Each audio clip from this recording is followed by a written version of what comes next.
అధ్యక్షుడు గడ్డం కేశవమూర్తిని ఘనంగా సన్మానించిన గ్రేటర్ వరంగల్ ప్రెస్ క్లబ్ బాధ్యులు.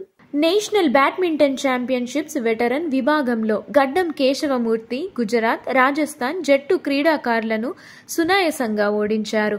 జాతీయ స్థాయి మెయిన్ డ్రాలో ప్రవేశించి జార్ఖండ్ జట్టు క్రీడాకారులపై విజయం సాధించారు.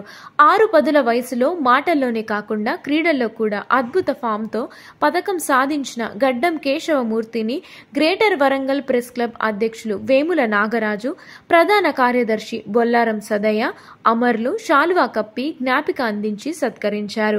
ఈ సందర్భంగా గ్రేటర్ వరంగల్ ప్రెస్ క్లబ్ అధ్యక్షుడు వేముల నాగరాజు మాట్లాడుతూ, పూర్వ అధ్యక్షుడు గడ్డం కేశవమూర్తి సలహాలు, సూచనలు క్లబ్కు అవసరమని, నిరంతరం జర్నలిస్టుల పక్షాన నిలుస్తూ తప్పొప్పులను నిర్భయంగా వెల్లడించే గొప్ప మనసున్న నాయకుడు కేశవమూర్తి అని కొనియాడారు.